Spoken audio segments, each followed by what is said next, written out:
Guys, welcome back to my channel. तो आज मैं आप लोगों के साथ डिस्कस करने वाली हूँ एल्प्राजोलाम टैबलेट के बारे में। तो एल्प्राजोलाम टैबलेट शेड्यूल एक्स के अंदर आता है और शेड्यूल एक्स के अंदर वैसी सारी दवाइयों को रखा गया है जो आपको विदाउट प्रिस्क्रिप्शन नहीं मिल सकती है, कभी भी नहीं। आपको इसे लेने के लिए प्रिस्क्रिप्शन की ज़रूरत होती है, वो भी एक ऑथराइज्ड प्रिस्क्रिप्शन होना चाहिए। एंड ये एक तरह का साइकोट्रॉपिक ड्रग होता है। साइकोट्रॉपिक वैसे ड्रग को हम लोग बोलते हैं जो कि हमारे सीएनएस को डिप्रेस करने के लिए दिया जाता है। लाइक जैसे एंजाइटी का कंडीशन होता है जिसमें कि आपको बेचैनी फील होती है, आपको बहुत सारे थॉट आते हैं, आपको नींद नहीं आती है, तो इन सारे कंडीशन में ही एल्प्राजोलम टैबलेट को दिया जाता है ताकि हमारा जो ब्रेन होता है उसको थोड़ा रिलैक्स मिल सके। जिसको नींद की प्रॉब्लम होती है, नींद नहीं आती है, रात रात भर सो नहीं पाते या फिर उन्हें पैनिक अटैक आता है, तो इन सारी चीज़ों को ही ठीक करने के लिए इस दवाई को दिया जाता है। बेसिकली ये एक तरह का बेंजोडाइज़ेपिन होता है। ये दवाई गाबा ए रिसेप्टर से जाके बाइंड होता है और इस तरह से ये हमारे सीएनएस को डिप्रेस करने का काम करता है। तो इसके मार्केट में बहुत सारे ब्रांड मिलते हैं, बहुत सारे पॉपुलर ब्रांड आपको देखने को मिल सकता है। जैसे कि आपको एल्प्रेक्स मिलेगा, प्राजील मिलेगा, एल्प्रेसी मिलेगा, डेजोलम मिलेगा, जेनेक्स मिलेगी। ऐसे ही बहुत सारे आपको अलग अलग ब्रांड से मिल सकता है।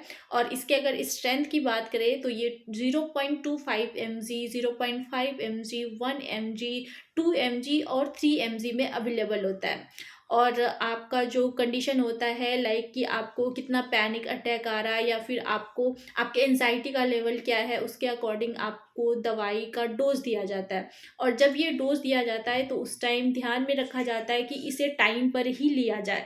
लाइक ऐसा नहीं है कि आप एक दिन 8 बजे ले रहे हो, दूसरे दिन 12 बजे ले रहे हो, तो ऐसा इसमें टाइम चेंज नहीं किया जा सकता है क्योंकि ये हमारे सीएनएस पे जाके काम करता है। तो अगर आप टाइम चेंज करोगे तो इसकी वजह से आपको इसके बहुत सारे अलग अलग इफ़ेक्ट देखने को मिल सकता है। इसकी वजह से आपको सीरियस इफ़ेक्ट हो सकता है। तो इसे हमेशा जो डोज मेंशन किया गया है उसी डोज में लेना चाहिए और जिस टाइम इसे मेंशन किया जाता है उसी टाइम ही इसे ले। तो इस दवाई को लेने के बाद बहुत सारे कॉमन साइड इफ़ेक्ट देखने को मिल सकता है क्योंकि ये हमारे ब्रेन की दवाई होती है और ब्रेन से रिलेटेड जो भी दवाई होती है उसके बहुत सारे डिसएडवांटेज भी होता है।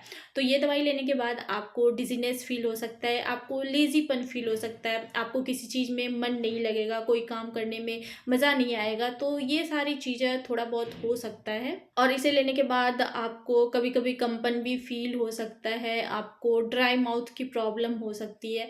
एंड इस दवाई को लेते टाइम कुछ प्रिकॉशन हमें रखने की ज़रूरत पड़ती है, लाइक कि आपको अल्कोहल यूज़ नहीं करना होता है। एंड जब आप ड्राइविंग कर रहे हो तो उस टाइम इसे लेने से अवॉइड किया जाता है क्योंकि इंसोम्निया के कंडीशन में इसे दी जाती है। तो आपको इस दवाई लेने के बाद आपको नींद आ सकती है। तो ये सारी चीज़ें थोड़ी अवॉइड करने की ज़रूरत होती है। तो ये थे एल्प्राजोलम टैबलेट के बारे में कुछ इंपॉर्टेंट इन्फॉर्मेशन। आई होप आप लोग को ये वीडियो पसंद आई हो। तो ये वीडियो बस एक मेडिसिन से रिलेटेड नॉलेज के लिए बनाई गई है ताकि आप में थोड़ी सी अवेयरनेस हो कि कौन सी दवाई को किस चीज़ के लिए दिया जाता है।